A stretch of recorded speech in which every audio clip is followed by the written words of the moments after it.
Everyone, সবাই কেমন আছো? আশা করি সবাই অনেক ভালো আছো। তো তোমার সাথে নিয়ে আজকে ব্লগটা স্টার্ট করছি। আজকে একটু সেটাই তোমার সাথে শেয়ার করবো। তো আমি আজকে বাজার থেকে একটু মাটন নিয়ে এসেছি।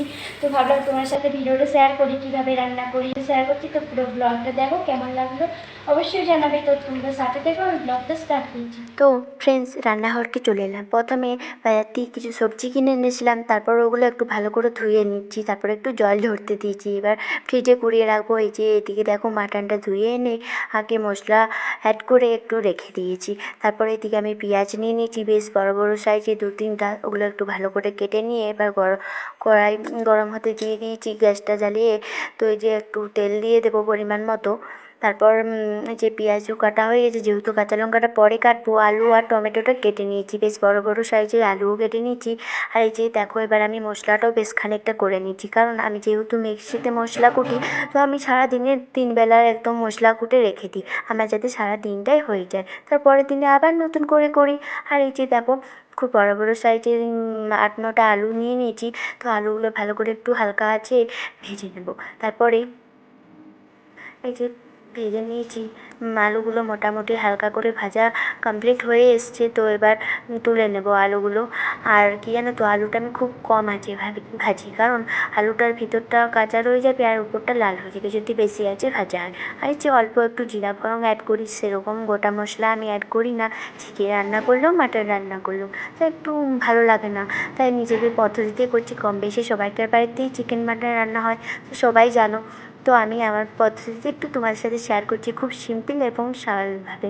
এই যে দেখো, একটু চিনি দিয়ে একটু পেঁয়াজটা ভালো করে ভেজে নেব, হালকা করে পেঁয়াজটা লাল লাল করে ভেজে নেব। ওর সাথে একটু নুন দিয়ে দিলাম, যাতে পেঁয়াজটা গলে যায় ভালো করে, আর ভালো করে ভাজা হয়ে যায়।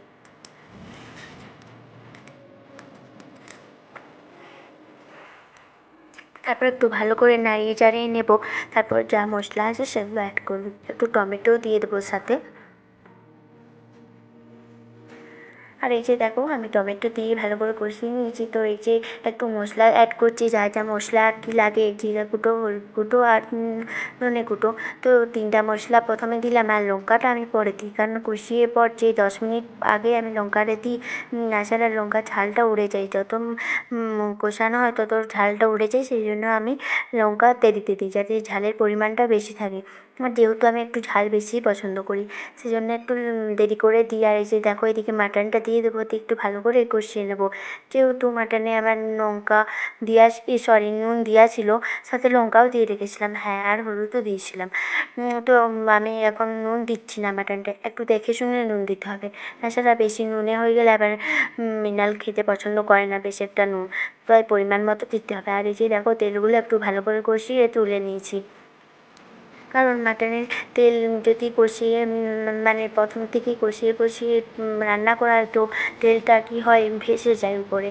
তো আমি জানতাম না প্রথমে, তখন রাঁচিতে আসি ফার্স্ট মাটন রান্না করি, আমার মাকে ফোন করে জিজ্ঞাসা করেছিলাম যে কীভাবে মাটনের তেলটা কী করতে হয়। তো মা বলে দিয়েছিলো এরকমভাবে করতে হয়, 2 মিনিট কষিয়ে তুলে নিবি, তারপরে যখন জলে মাটনের জল ঢেলে সিদ্ধ করতে দিবি বা ফুটবে, তখন ছেড়ে দিতে, একদম লাস্ট পজিশানে, যাতে কোনো রকম তেলটা গলে না যায়। আর এই যে আলুগুলো দিয়ে একটু ভালো করে কষিয়ে নিলাম। আর লঙ্কাটা আমার, যেহেতু মাটনটা ভালো করে কষানো হয়ে গেছে, আমি এবার লঙ্কাটা অ্যাড করে দিলাম তার জন্য। এবার আমি একটু ভালো করে কষিয়ে নিয়ে প্রেসার কুকারে দেবো। যেহেতু মৃণাল প্রেসার কুকারে সিদ্ধ রান্না খেতে বেশি ভালোবাসে, মাটন বিশেষ করে, ও প্রেসার কুকারে সিদ্ধ বেশি পছন্দ করে, তাই আমি প্রেসার কুকারে ভালো করে সিদ্ধ করে দিই। কারণ আমি প্রেসার কুকারে সিদ্ধ আমিও ভালো লাগে, আমারও ভালো লাগে খেতে, আর মৃণালেরও ভালো লাগে, তাই আমি কড়াই সিদ্ধ বেশি একটা পছন্দ করি না।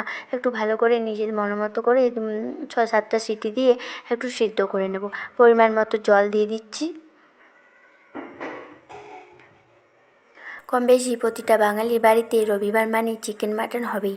বাঙালি মানেই রবিবার দুপুর স্পেশাল হয়েই উঠবে। শুধু ভাত একদম হবে না, একদম স্পেশাল মেনু থাকবে রবিবার দুপুরে প্রতিটা বাঙালি। তো এই যে পরিমাণ মতো সিটি দিয়ে দিলাম, যতটা আর কি সিদ্ধ পছন্দ করি আমরা। তো এই যে একটু গরম মশলা অ্যাড করে দিলাম লাস্টে, তারপর তেলটা দিয়ে দিলাম। তেলটা আর কি দেবো, কোনো দিনই। তো লাস্ট পজিশনে তেলটা দিলে তেলটা একদম ভালো থাকে। এই যে তেলগুলো আর আলুগুলো দিইনি, আলুগুলো কারণ কুকারে দিলে আলুগুলো আর খুঁজেই পাওয়া যেত না, সেই জন্য আলুগুলো তুলে নিয়েছিলাম। তো এরকমভাবে একটু ভালো করে ফুটিয়ে নিচ্ছি। ভিডিওটা কেমন লাগলো অবশ্যই জানাবে, ভালো লাগলে একটা সাবস্ক্রাইব করে দিও। বাই।